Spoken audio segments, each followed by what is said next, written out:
뜨거운 찹쌀떡 사세요. 명동 거리를 가득 메운 사람들의 소음 속에서 낯익은 외침이 울려 퍼졌습니다.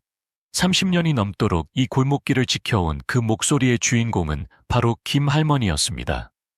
70세를 훌쩍 넘긴 나이에도 세월의 흔적이 고스란히 담긴 얼굴과 힘없이 굽은 어깨를 가진 할머니는 여전히 찹쌀떡을 가득 실은 두 개의 바구니를 들고 매일같이 거리를 누비셨습니다. 경기도 외곽에 있는 작은 한옥에서 홀로 사시는 김할머니. 낡은 침대, 오래된 나무 탁자 외에는 특별한 것이 없는 그곳은 할머니의 기쁨과 슬픔, 삶의 모든 순간을 목격해온 소중한 공간이었습니다. 남편은 오래전 공사장에서 사고로 세상을 떠났고 외아들은 전쟁에서 돌아오지 못했습니다. 그 슬픔은 할머니의 마음속 깊이 새겨졌지만 할머니는 결코 좌절하지 않았습니다. 힘든 세월 속에서도 꿋꿋하게 살아남아 찹쌀떡을 팔며 생계를 이어가셨습니다. 매일 새벽 할머니는 닭이 울기도 전에 일어나 찹쌀떡을 만들기 시작했습니다. 찹쌀, 녹두, 그리고 전날 직접 뜯어온 쑥을 사용하여 정성껏 찹쌀떡을 만들었습니다. 거친 손끝으로 빚어낸 찹쌀떡은 마치 할머니의 영혼이 담긴 듯 했습니다. 찹쌀떡은 단순한 음식이 아니라 한국의 전통과 삶에 대한 할머니의 사랑을 담은 메시지였습니다. 삶은 결코 쉽지 않았지만 최근 들어 할머니는 더욱 힘들어졌습니다. 곳곳에 대형 상점들이 들어서면서 값싸고 편리한 빵들을 팔기 시작했고 사람들은 점점 할머니의 찹쌀떡을 찾지 않았습니다.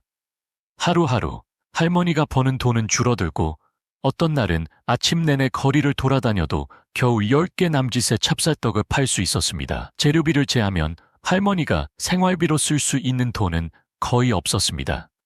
어느 추운 겨울 아침 할머니는 얼어붙은 손으로 찹쌀떡 바구니를 들고 재래식 장터로 향했습니다. 뜨거운 국밥 연기, 빵을 파는 수레의 소리, 그리고 바삐 움직이는 사람들 속에서 할머니는 마치 홀로 동떨어진 듯한 느낌을 받았습니다. 시장 한 구석에 서서 몇 번이고 외쳤지만 아무도 할머니의 찹쌀떡을 사지 않았습니다. 사람들은 더 현대적이고 편리한 다른 먹거리에 정신이 팔려 있었습니다. 다리가 아파왔지만 할머니는 포기하지 않았습니다. 몇 개만 더 팔면 오늘 저녁은 먹을 수 있어 할머니는 마음속으로 되뇌었습니다.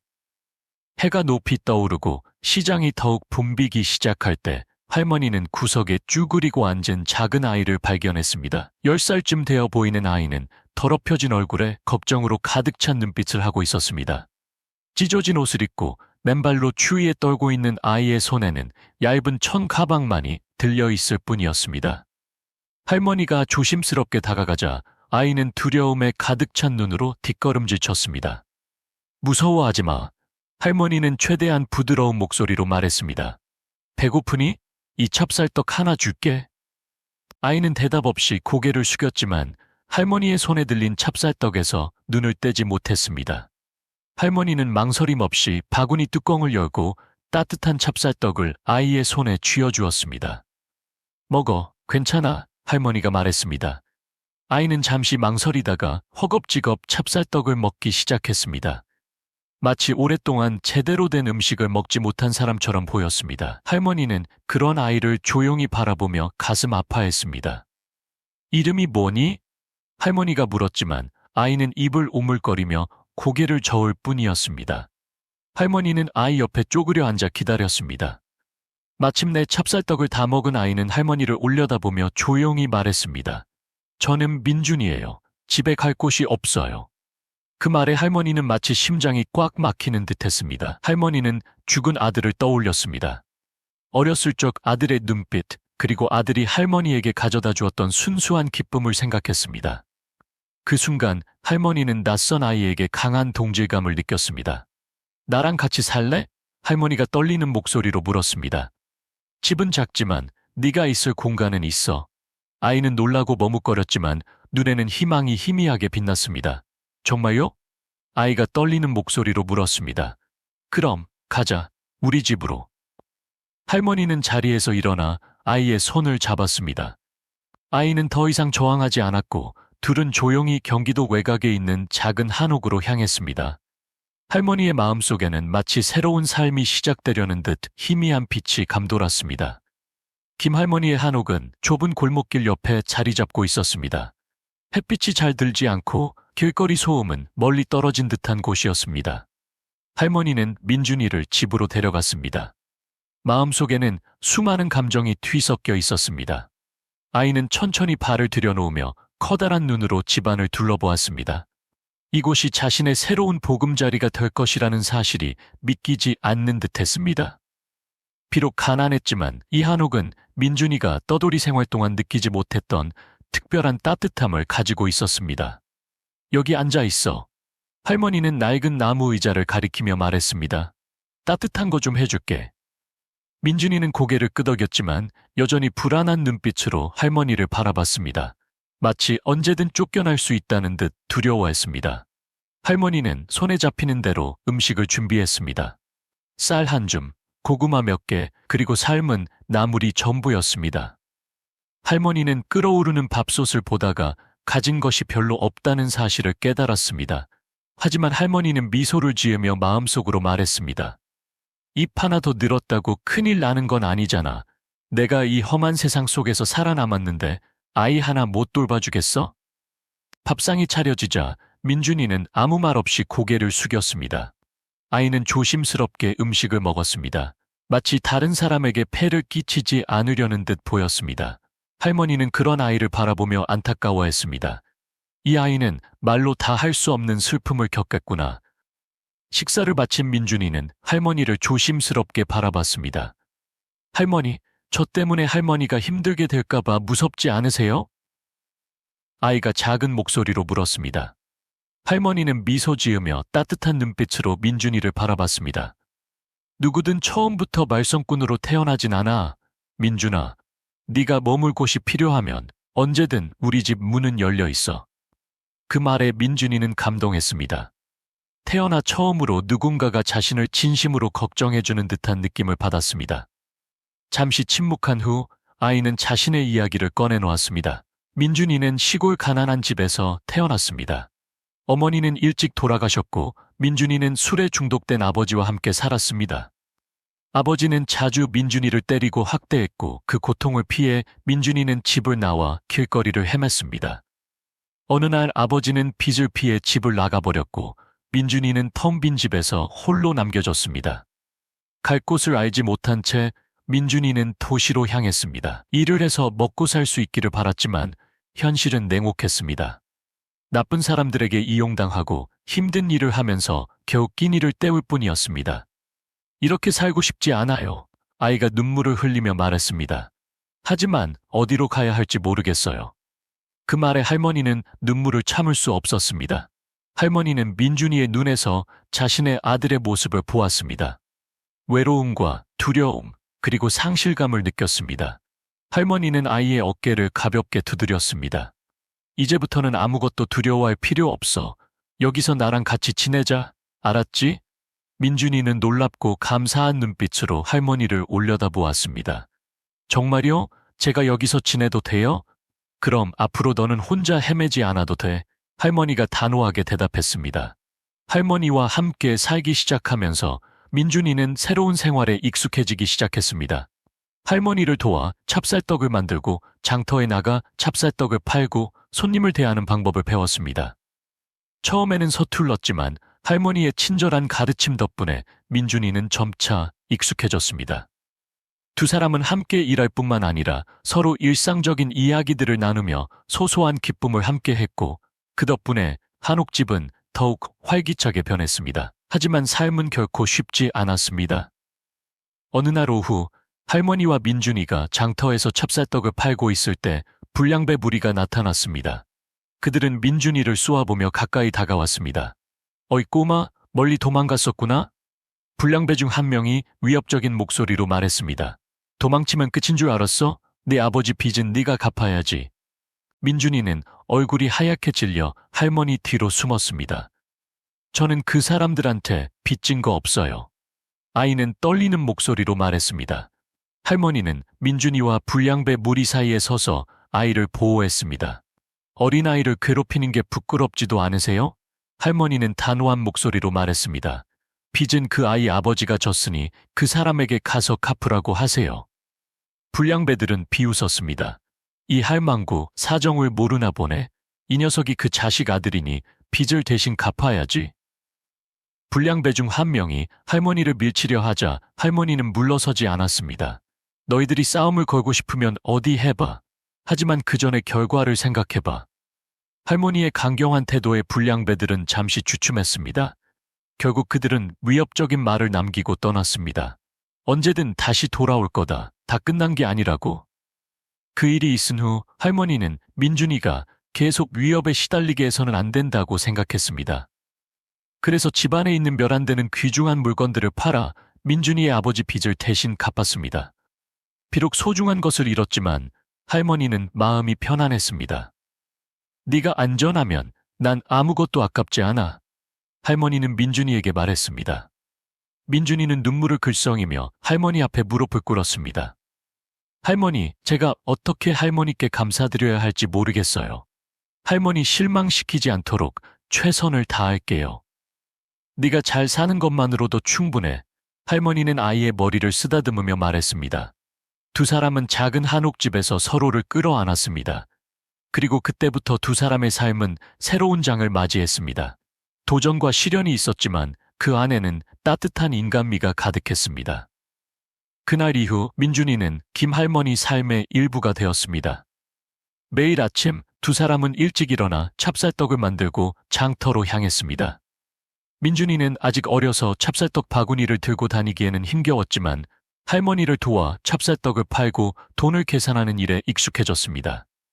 처음에는 사람들이 민준이의 등장에 호기심을 보였고 소문이 돌았지만 할머니는 그저 미소 지으며 내 손주예요. 이제부터 저랑 같이 살 거예요. 라고 말했습니다.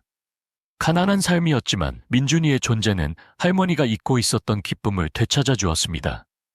소박한 밥상에도 웃음꽃이 피었고 민준이는 서투르지만 열심히 찹쌀떡 만드는 법을 배웠습니다. 할머니가 칭찬을 할 때마다 민준이는 눈을 가늘게 뜨고 볼을 붉히며 자랑스러워했습니다.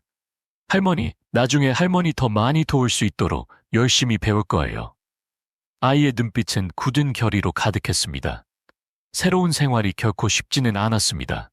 불량배 무리와 마주친 후 모든 것이 잘 끝났다고 생각했지만 현실은 그렇지 않았습니다. 어느 날 오후 할머니가 찹쌀떡을 팔고 있을 때 낯선 남자가 다가왔습니다. 그는 불량배들처럼 폭력적으로 보이지는 않았지만 교묘한 말투로 할머니를 괴롭혔습니다. 할머니는 나이 드셨는데도 남의 일에 왜 그렇게 관심이 많으세요? 빚은 빚이에요. 우리는 그냥 넘어가지 않아요. 할머니는 걱정스러웠지만 침착함을 유지하며 말했습니다. 내가 그 아이 아버지 빚은 다 갚았으니 너희들이 더 원하는 게 뭔데? 남자는 비웃으며 말했습니다. 빚에는 이자가 붙는 법이에요. 이자는 끝이 없죠. 할머니가 더 이상 문제를 일으키고 싶지 않다면 우리 일에 간섭하지 마세요. 남자는 민준이를 쏘아보며 위협했습니다. 민준이는 두려움에 떨며 할머니의 손을 꼭 잡았습니다. 할머니, 저 때문에 할머니가 힘든 일 겪는 거 싫어요. 아이는 떨리는 목소리로 말했습니다. 할머니는 아이의 머리를 쓰다듬으며 안심시켰습니다. 걱정하지 마. 아무도 너를 해치지 못하게 할 테니까. 하지만 마음속으론 여전히 위험이 도사리고 있다는 것을 알고 있었습니다. 그 후로 할머니는 많은 생각을 했습니다. 그들이 계속해서 찾아온다면 평온한 삶을 유지할 수 없을 거라는 것을 깨달았습니다. 그래서 할머니는 남편과 함께 살았을 때부터 가지고 있던 유일한 땅을 팔기로 결심했습니다. 그것은 할머니의 가장 소중한 재산이자 노후를 위해 준비해 놓은 땅이었습니다. 이웃들은 모두 할머니를 말렸습니다. 할머니, 왜 그렇게 어리석은 짓을 하세요? 그 땅은 노후 자금인데 왜 그 아이를 위해 그렇게 하세요? 걔는 할머니 핏줄도 아니잖아요. 한 이웃이 말했습니다. 할머니는 미소 지으며 내 가족이니 충분해 라고 말하며 더 이상 설명하려 하지 않았습니다. 할머니는 그 누구도 민준이에 대한 할머니의 감정을 이해할 수 없다는 것을 알고 있었습니다. 땅을 팔던 날, 할머니는 손에 쥔 돈을 보며 마음이 무거웠습니다. 할머니는 불량배들에게 돈을 전부 지불하고 그들이 떠나는 것을 지켜보았습니다. 이제 우리 빚진 사람은 아무도 없어. 할머니가 민준이에게 말했습니다. 민준이는 할머니를 끌어안고 울먹였습니다. 할머니, 죄송해요. 제가 할머니 모든 걸 잃게 만들었어요. 할머니는 아이의 등을 쓰다듬으며 따뜻한 눈빛으로 말했습니다. 너는 나에게 아무것도 잃게 하지 않았어. 오히려 나에게 가족을 만들어 주었지.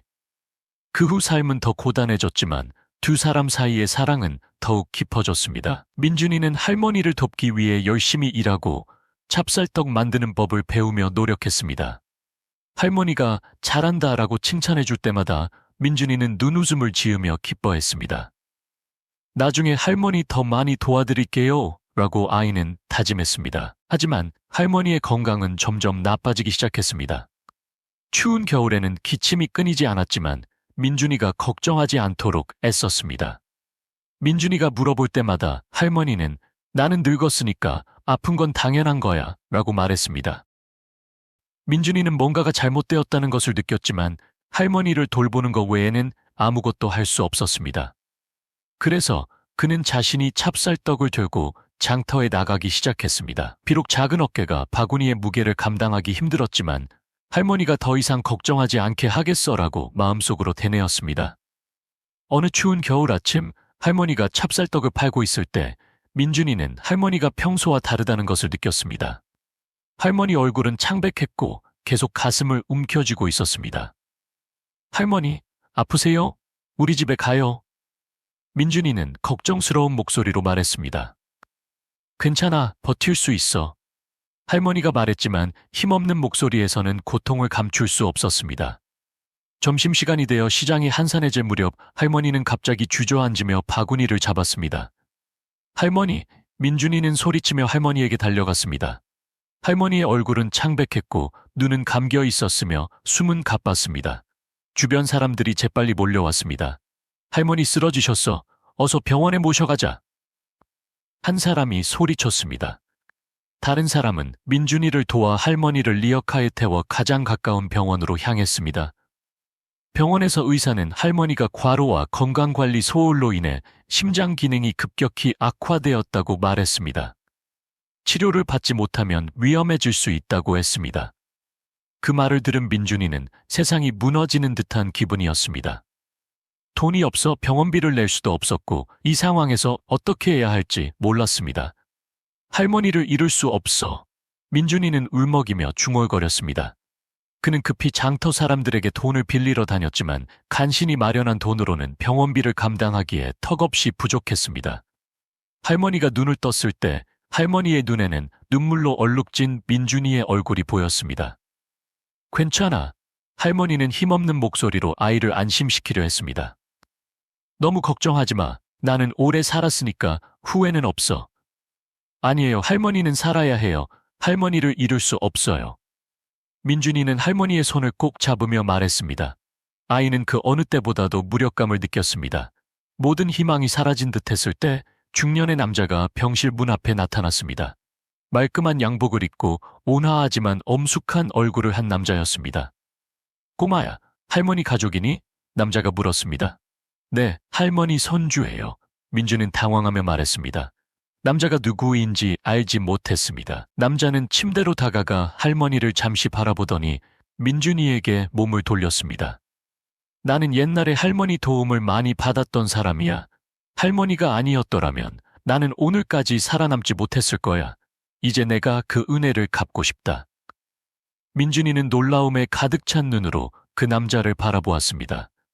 남자는 전쟁 중에 심각한 부상을 입고 작은 마을로 피신했었다고 설명했습니다. 당시 가난했던 할머니가 자신을 집에 숨겨주고 위험을 무릅쓰고 여러 주 동안 돌봐주었다는 것이었습니다. 할머니는 특별한 분이야. 남자는 감동적인 목소리로 말했습니다. 이번에는 내가 할머니를 도울 차례야. 남자는 할머니의 병원비를 모두 지불하고 할머니가 더 좋은 병원에서 치료받을 수 있도록 조치해 주었습니다. 민준이는 마치 어깨를 누르던 무거운 짐이 사라진 듯한 느낌을 받았습니다. 정말 감사합니다. 정말 감사합니다. 아이는 눈물을 흘리며 말했습니다. 몇 주간의 치료 끝에 할머니의 건강은 점차 회복되었습니다. 이전처럼 힘든 일을 할 수는 없었지만 긍정적인 마음은 그대로였습니다. 은희는 계속해서 두 사람을 도왔고 심지어 민준이가 학교에 돌아갈 수 있도록 지원했습니다. 이 아이는 똑똑해요. 더 나은 미래를 가질 자격이 있어요. 남자가 말했습니다. 민준이는 처음에는 할머니를 혼자 둘 수 없어서 거절했지만 할머니는 아이를 설득했습니다. 너는 학교에 가야 해. 그것이 우리를 도와준 사람들에게 보답하는 가장 좋은 방법이야. 나는 괜찮으니까 걱정하지 마. 그 후 민준이는 학교를 다니면서 집안일을 도왔습니다. 아이는 열심히 공부했고 할머니를 더 이상 힘들게 하지 않겠다고 다짐했습니다. 또한 은인에게 보답하기 위해 작은 일부터 진심을 담은 감사 편지까지 여러 방법으로 감사를 표했습니다. 이 사건은 두 사람의 삶을 변화시켰을 뿐만 아니라 이전보다 더 깊은 유대감을 형성하게 했습니다. 김 할머니는 평범한 찹쌀떡 장수에서 민준이에게는 인간미와 희생의 상징이 되었습니다. 시간이 흐르고 민준이는 어른으로 성장했습니다. 은인의 도움과 할머니의 희생 덕분에 그는 다른 아이들처럼 학교에 다닐 수 있었습니다. 하지만 민준이는 과거의 힘든 시절을 결코 잊지 않았습니다. 글을 쓸 때마다 할머니의 굽은 어깨와 자신을 키우기 위해 찹쌀떡을 팔던 할머니의 모습을 떠올렸습니다. 그것은 민준이가 열심히 공부할 수 있도록 만들어준 강력한 동기부여가 되었습니다. 그는 언제나 반에서 1등을 했고 장학금과 선생님들의 사랑을 받았습니다. 하지만 민준에게 가장 소중한 것은 시험 성적이나 상장이 아니라 자신이 좋은 성적을 가져갈 때마다 할머니가 보여준 자랑스러운 미소였습니다. 할머니, 해냈어요. 민준이는 상장을 높이 들어 올리며 외쳤습니다. 할머니는 눈을 반짝이며 미소 지었습니다. 잘했다, 내 손주. 너는 할머니의 가장 큰 자랑이야. 민준이는 대학에 진학하면서 사회학을 전공하기로 결정했습니다. 그는 할머니처럼 조용히 희생하고 헌신하는 사람들을 더 깊이 이해하고 싶었습니다. 휴일에는 자선 활동에 참여하여 과거의 자신처럼 방황하는 아이들을 돕고 싶었습니다. 어느 날 민준이는 과거의 할머니 병원비를 지불해 주었던 은인 박 사장을 찾아갔습니다. 그는 성공한 사업가가 되었지만 여전히 검소한 삶을 살고 있었습니다. 저를 도와주셔서 감사합니다. 할머니를 구해주셨을 뿐만 아니라 제 삶을 완전히 바꿔주셨어요. 민준이는 감동적인 목소리로 말했습니다. 박 사장은 미소 지으며 민준이의 어깨를 두드렸습니다. 고마워할 필요 없어. 나는 그저 할머니가 나에게 했던 은혜를 갚은 것뿐이야. 이제 네가 다른 사람들을 돕도록 하렴. 그 말은 민준이의 가슴에 깊이 새겨졌습니다. 그는 졸업 후에 자신이 받은 사랑을 더 많은 사람에게 전파하겠다고 결심했습니다. 졸업 후 민준이는 친구들처럼 사무실에서 일하는 대신 김 할머니 재단이라는 작은 자선단체를 설립했습니다. 재단의 목적은 가난한 아이들과 노숙자들을 돕는 것이었습니다. 처음에는 할머니가 아이의 뜻을 이해하지 못했지만 민준이의 설명을 듣고는 흐뭇한 표정으로 고개를 끄덕였습니다. 역시 내 손주야. 네가 옳다고 생각하는 일을 하렴. 일은 결코 쉽지 않았습니다. 민준이는 자금을 마련하고 사람들을 설득하여 단체의 목표를 믿게 해야 했습니다. 하지만 끈기와 감동적인 이야기 덕분에 점차 많은 사람들의 관심을 끌 수 있었습니다. 과거에 할머니 도움을 받았던 사람들이 다시 돌아와 민준이를 돕고 후원했습니다. 재단은 빠르게 유명해졌습니다. 민준이가 25세가 되었을 때 할머니는 점점 더 쇠약해졌습니다. 민준이가 세심하게 보살폈지만 세월과 고생의 흔적은 할머니 몸에 지울 수 없는 상처를 남겼습니다. 어느 날 오후 할머니는 민준이를 불렀습니다. 할머니는 아이를 따뜻하게 바라보며 말했습니다. 민준아, 네가 정말 잘하고 있어. 나는 네가 자랑스러워. 하지만 이제 나는 좀 쉬어야 할 것 같아. 할머니, 그런 말씀 마세요. 제가 할머니를 돌볼 거예요. 절대 어디 못 가게 할 거예요. 민준이는 눈물을 글썽이며 말했습니다. 할머니는 미소 지으며 아이의 손을 꼭 잡았습니다. 너는 이미 다 컸고 혼자서도 잘 해낼 수 있어. 나는 네가 위대한 일을 할 수 있을 거라고 믿어. 잘 지내야 해, 알았지? 그날 밤 할머니는 잠든 채로 세상을 떠났습니다. 할머니는 마치 자신의 사명을 다 마친 사람처럼 평온한 모습이었습니다. 민준이는 할머니 옆에 앉아 손을 잡고 주변 세상이 무너져 내리는 듯한 느낌을 받았습니다. 장례식이 끝난 후 민준이는 할머니가 남긴 편지를 발견했습니다. 편지에는 이렇게 쓰여 있었습니다. 사랑하는 민준아, 나는 내가 찹쌀떡을 파는 늙은 할머니였지만 너 같은 아이를 만나 가족을 갖게 될 거라고는 상상도 못했어. 나는 너에게 사랑과 믿음 외에는 아무것도 남겨줄 것이 없지만 그 사랑을 사용하여 다른 사람들을 도와주렴. 네가 나에게 삶의 의미를 되찾아 주었듯이 다른 사람들에게도 삶의 희망을 전해주렴. 사랑한다, 할머니가. 그 편지는 민준이가 앞으로 나아갈 수 있도록 이끌어주는 원동력이 되었습니다. 민준이는 재단을 확장하고 더 많은 아이들을 도왔으며 할머니의 이야기를 모든 곳에 전했습니다.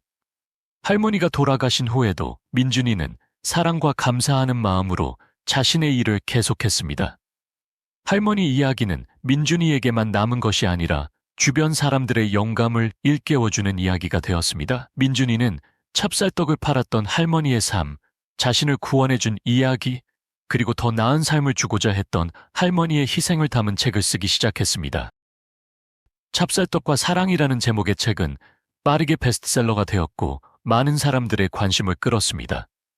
책을 읽은 사람들은 모두 소박하면서도 감동적인 이야기에 깊은 감명을 받았습니다. 그들은 민준이를 찾아왔고 단순히 자선단체를 후원하는 것뿐만 아니라 자신들이 삶 속에서 목격했던 비슷한 이야기들을 공유했습니다. 할머니 같은 선행들이 점차 사회적 흐름을 만들어내고 그 안에서 선한 영향력이 빠르게 확산되기 시작했습니다. 책 판매와 후원을 통해 얻은 자금으로 민준이는 자선단체를 확장했습니다.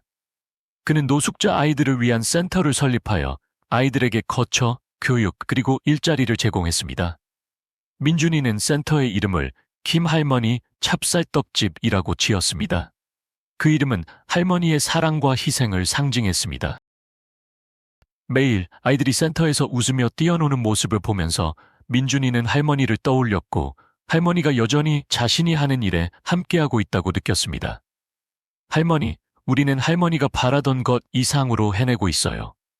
그는 마음속으로 생각했습니다. 민준이는 자선단체 운영에만 그치지 않고 지역 사회 운동을 시작하여 소외된 사람들을 돕도록 촉구했습니다. 이 운동은 젊은 자원봉사자들부터 민준이처럼 고난을 겪었던 많은 사람들의 참여를 이끌어냈습니다. 운동을 통해 얻은 감동적인 이야기가 사회운동을 일으키면서 선행은 빠르게 확산되어 갔습니다. 어느 날 민준이는 고향에 돌아가기로 결심했습니다. 그곳은 그가 아버지에게 버려지기 전까지 살았던 곳입니다. 그는 과거의 기억과 마주하고 싶었습니다. 고향에 도착했을 때 민준이는 낡은 집이 무너져 있고 벽돌만이 남아있는 모습을 보았습니다. 세월이 흘러 폐허가 되었지만 그곳은 여전히 민준이에게 힘들었지만 소중했던 어린 시절의 기억을 떠올리게 하는 곳이었습니다. 민준이는 낡은 집 앞에 서서 할머니 실망시키지 않았어요. 할머니가 바라던 대로 잘 살고 있어요. 라고 속삭였습니다. 그는 고개를 숙였습니다. 할머니에게 감사하고 할머니가 자신을 사람으로 만들어준 모든 기억에 경의를 표했습니다. 고향을 방문한 후 민준이는 큰 결정을 내렸습니다. 그는 자선기금으로 자신이 살았던 낡은 집을 다시 지었습니다. 하지만 집을 다시 짓는 것은 살기 위한 것이 아니었습니다. 대신 마을 사람들이 직업을 배우고 책을 읽고 기술 수업에 참여할 수 있는 작은 지역 사회센터로 만들었습니다. 그는 센터의 이름을 희망의 집이라고 지었습니다. 이 이름은 고통스러웠던 과거와 밝은 미래를 연결하고자 하는 그의 바람을 담고 있었습니다. 센터 개소식 날 민준이는 많은 사람들 앞에서 할머니에 대한 이야기를 나누었습니다. 할머니는 항상 선행은 세상을 바꿀 수 있다고 말씀하셨어요. 오늘 저는 할머니의 선행이 제 삶뿐만 아니라 이 마을 사람들의 삶도 바꿀 수 있다는 것을 믿습니다. 그는 감동적인 목소리로 말했습니다. 군중들은 열렬히 박수갈채를 보냈고 그 순간 민준이는 할머니가 멀리서 미소 짓고 있음을 느꼈습니다. 그 후 민준이 하는 일은 계속해서 성장했습니다. 김할머니 이름을 딴 자선단체와 센터가 여러 곳에 생겨나면서 수천 명의 사람들을 위한 지지대가 되었습니다. 하지만 민준에게 가장 중요한 것은 명성이나 성과가 아니라 그가 도움을 주었던 아이들의 얼굴에서 볼 수 있는 웃음이었습니다. 어느 날 자선단체 센터를 산책하고 있을 때 한 여자아이가 민준이의 다리를 붙잡았습니다. 삼촌, 저를 가족으로 만들어주셔서 감사해요. 아이는 눈을 반짝이며 말했습니다. 민준이는 무릎을 꿇어 여자아이의 머리를 쓰다듬으며 할머니가 처음 자신을 집으로 데려왔을 때를 떠올렸습니다. 별거 아니야, 얘야. 우리는 그저 김 할머니가 가르쳐 주신 것을 할 뿐이야. 김 할머니와 민준이 이야기는 인간미가 가진 힘과 작은 선행이 세상을 바꿀 수 있다는 것을 강력하게 보여줍니다. 김 할머니의 희생은 한 아이를 구원했을 뿐만 아니라 여러 세대에 걸쳐 이어지는 선행의 연쇄를 만들어냈습니다. 할머니의 사랑은 민준이에게 영감을 주었고 민준이를 통해 수천 명의 사람들에게 전달되었습니다. 이야기는 민준이가 자선센터 정원에 세워진 할머니의 작은 동상 앞에 서 있는 모습으로 끝이 납니다. 그는 동상 앞에 찹쌀떡을 놓고 할머니, 제가 해냈어요. 이 모든 것은 할머니 덕분이에요. 라고 속삭입니다. 이야기는 끝났지만 김 할머니 유산은 여전히 민준이의 마음속과 그가 돕는 사람들의 삶에 영원히 존재합니다. 만약 김 할머니의 사랑과 희생에 대한 이야기에 감동을 받으셨다면 좋아요를 눌러주시고 댓글에 여러분의 생각을 남겨주세요. 그리고 이 영상을 사랑하는 사람들과 공유해주세요. 따뜻한 마음과 사랑의 힘이 더 멀리 퍼져나갈 수 있도록 함께 노력합시다. 감사합니다.